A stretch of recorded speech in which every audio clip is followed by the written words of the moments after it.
نتعوذ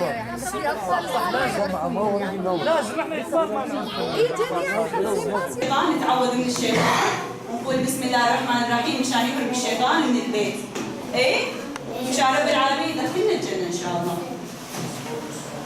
في عندنا 5 شغلات اشياء اذا عملناها نكون احنا مسلمين. اول شيء نشهد، اول شيء الشهاده. الاسلام وقت نصلي شو نقول؟ ماذا نقول عندما نصلي؟ أشهد أن لا إله إلا الله وأشهد أن بين اليمين تركوا صح بس اكتب لي لها مثل ما تقول. ايوه احسن. اكتب لي انه مرتين 3. يلا احسن. ايوه هاي الصيغه احنا نكتبه بطريقه احسن. دائما تكتبوا شيء. تفضل بعده. Yeni okulumuz daha bu yıl açıldı. Bu yeni eğitim sezonuna başlamakla birlikte daha önce okula gitmeyen birçok Suriyeli okulumuza kazandırmış olduk, eğitime kazandırmış olduk. Bundan dolayı ben Milli Eğitim Müdürlüğü'ne ve bu işe, bu eğitime katkı sunan yönetime ve Said Derneği'ne teşekkür ederim. Bizim şu anki en büyük ümidimiz ve en büyük geleceğimizin kurucuları şu anki eğitmiş olduğumuz öğrencilerimiz. Şu an bizim için zaman geçmiş olabilir ama şu anki eğittiğimiz öğrencilerimiz gelecek Suriye'nin mimarları olacak inşallah. Özellikle Milli Eğitim Bakanlığı ve Müdürlüğü'nün Suriyeli öğrenciler eğitim kapasite düzeyleri yüksek olduğundan dolayı ben bunu gözlemledim burada. Bundan dolayı özellikle onlara gereken önemi ve ihtimamı göstermelerini istiyorum. Aynı zamanda teşekkürlerimi sunuyorum. Said Okulu, Şanlıurfa Milli Eğitim'in açmış olduğu Suriyeli öğrencilere yönelik bir okuldur. Burada eğitim öğretim yapılıyor. Diğer Türk okullarında olduğu gibi hatta daha fazla imkanlarla burada Suriyeli kardeşlerimize, öğrencilerimize eğitim veriyoruz. Bu eğitim için Saat Derneği servis konusunda bize yardımcı oluyor. Diğer yardımları da dokunuyor. Onlara teşekkür ediyorum. Okulumuz şu anda bu yıl açıldı. 2016-2017 eğitim öğretim yılında açıldı. Şu anda 650 tane öğrencimiz kayıtlı. Bunun 800 civarında olacağını tahmin ediyoruz. Okulumuz inşallah eğitim öğretimde iyi bir başarıyı elde edeceğiz. Suriyeli kardeşlerimiz, tabii onların karınlarını doyurmak yetmiyor. Onlara bilgi, kültür, eğitim her yönüyle onları yetiştirmemiz gerekiyor. Biz bunları önce kendilerine faydalı olacaklar. Daha sonra ailelerine, vatanına, millete, insanlara faydalı olacak evlat olarak yetişmesini sağlayacağız. Bunlar Suriye'den gelmiş, şu anda bizim misafirlerimiz. Biz bunları en güzel şekilde onları eğiterek, onları yetiştirerek diğer Türk öğrencilerle kaynaştıracağız. Onlarla yavaş yavaş onları bir araya getirip kaynaştıracağız ve bir kardeşlik duygusu içerisinde bunu tamamlamaya çalışacağız.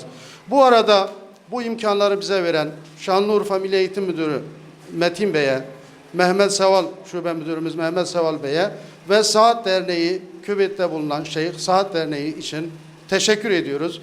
Ve bize hiçbir eksiğimizi bırakmadılar. Tamamlamaya çalışıyorlar. Onlara teşekkür ediyorum.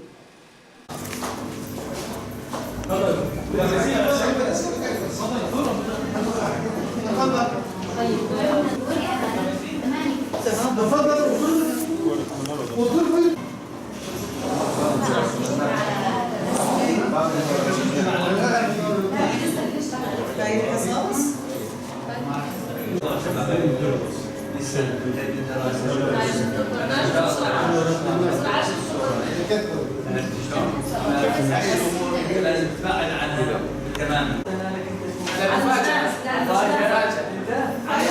عن وجدان الضمير. عن وجدان الضمير. زين. وجدان الضمير تبع والد انا جربته كونيا.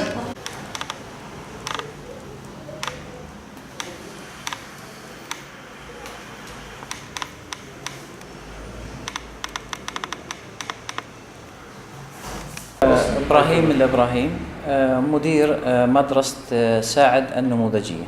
Ben İbrahim İbrahim Said Okulu'nun müdürüyüm.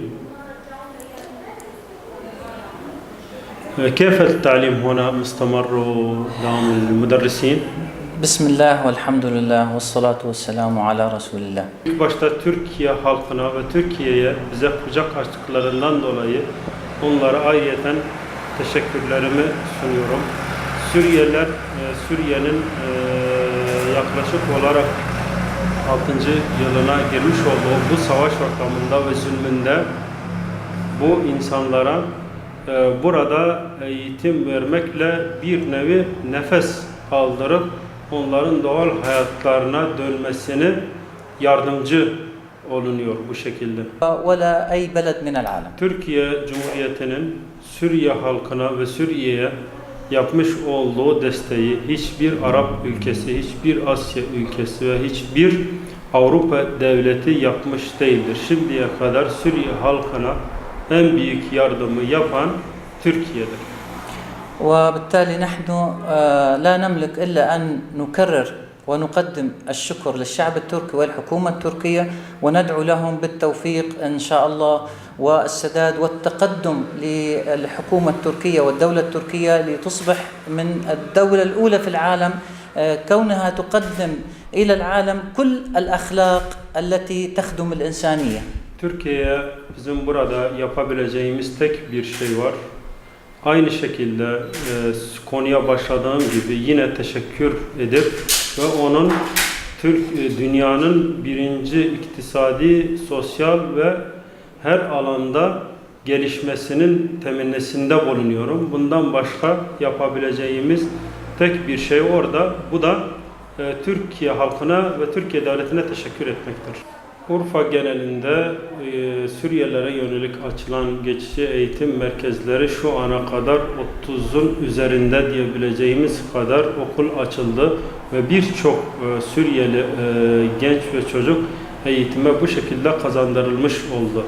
Bundan dolayı Türkiye eğitime ve Suriyelilerin eğitimi noktasında bu geçici eğitim merkezlerini kurup bu şekilde hizmete devam edip son bu sene içerisinde daha önemli eğitim alanında atılımlar yaptı. في العام الماضي العام الدراسي الماضي تجاوز عدد الطلاب السوريين في مدارس المؤقتة في شارلي وحدها 20,000 طالب. Geçen sene Suriyelilerin eğitime devam eden öğrencileri 20.000 kişiydi. منهم من يعني درس بكالوريا وأنهاها ودخل الجامعات هذا العام. Kimisi lise sonu bitirip bu sene Türk üniversitelerine de okumaya hak kazandı ve şu an burslu bir şekilde Türkiye üniversitelerinde eğitim almaktadır.